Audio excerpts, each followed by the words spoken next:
one of the two things that I remember from the conversation with the two of you is you're like, okay, what wood are you going to use? And you both then decided to keep it cohesive using the same coloration of wood. But the other one was your design originally had no plants. Is that correct? Or limited, and then you saw, plants, and then you saw that, oh, Maya has hanging plants. Maybe I'll hang some as well.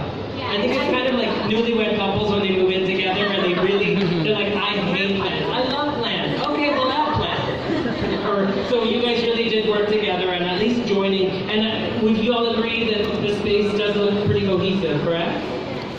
All right, now we'll move on to Ivy and James, because I'm sure they're feeling left out right now. Now, the two of you were assigned the living room and bedroom areas. What was the experience like working with the smaller combined space? Now, Ivy, I'll have to tell you, tends to create larger spaces, and she's a good friend of mine, so I wanted to challenge her with, Ivy, you get 8 feet by 8 feet, which actually became 8 by 7 because someone stole a foot from her. So what was the experience like working together on this smaller space? I believe it's always a good exercise, to work with a fellow creative. In my work, sometimes when I get stuck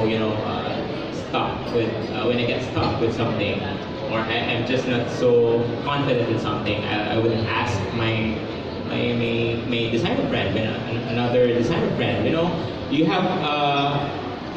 don't always have things that they see. So it's a good thing to get opinion from your friends. So here we get to work together for the bedroom and the living room. We started, throwing ideas to each other through Viber,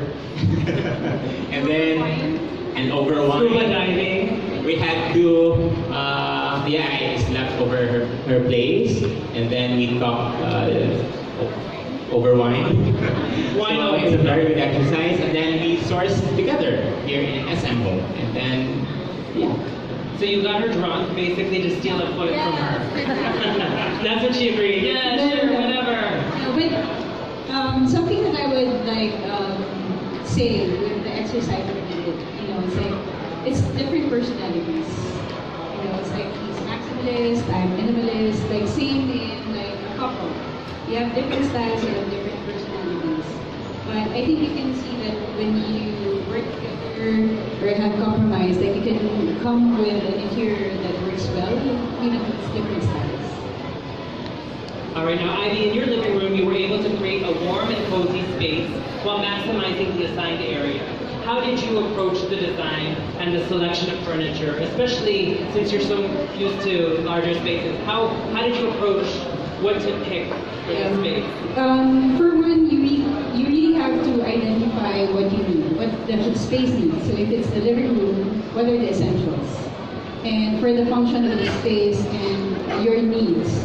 And then from there on, what's great about SMO, you have different selections. You can choose a different color, you can choose a different size, and you can mix and match those things and come up with a design which would fit even in a small space. And also one point is that you have to choose certain furniture elements that is multifunctional. So instead of just having a coffee table, just like what I said in other interviews, you get to have an extra storage or a sofa. So you obviously used the storage as your coffee table. Instead of a traditional coffee table, you'll notice that the lid opens and you can actually shove stuff in there. Yeah, because if you have small space, you really have to maximize the space, and that's by choosing multifunctional elements in your design. Yeah, I have a friend who actually used a similar space, so when you go into her living room, you wouldn't realize that she keeps her underwear in the coffee table. It's actually a drawer, so just giving you that. You can actually hide things in there. In my bookcase, I actually... My underwear is not in it's not in here today. You won't find a prize, but okay. Now, you've also managed to play with color and texture in your living room design. How do you approach using color and the pieces with different finishes in your designs to create such an inviting space? For one, it's like, of course you have the wood, which is like hard, and you just have to keep a balance. So you also introduce some elements which are soft and has the texture And if it's like, based on that, if it's like neutral colors or plain big elements, they can introduce patterns that would give additional inspiration to the space. Now, James, the bedroom is considered a private space, but it's also the place with the most requirements for storage: clothes, shoes, accessories, etc. Do you have to sacrifice comfort in a space that's all about relaxing just to make room for your belongings? Never compromise comfort.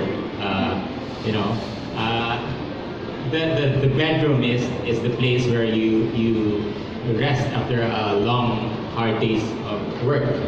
That's where you replenish your energy. So that's why you need to have a right size mattress and bed, a good quality of bed pillows. Because every night, every day, you have to take some rest. That's what we tend to forget. For condo dwellers, because you're living in a condo, you have to always choose, smaller furniture, but we tend to forget the standards. We need to have a standard size for the bed for us to function well. So that's what we need to always consider. The comfort level and our function. So,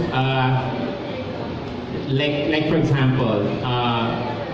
If you're living in a condo and if you're sleeping there every night or you're going home there every day, don't opt for a sofa bed because you have to use it every day. If you're using a sofa bed, you need to always open the sofa bed and lay down your bed sheets, and instead of getting rest right away. So the comfort is sacrificed. So you have to consider those things. Now, tell us some of the things that you did in the bedroom, in your bedroom setup, to maximize space and make room for storage. Well, I did some few tricks.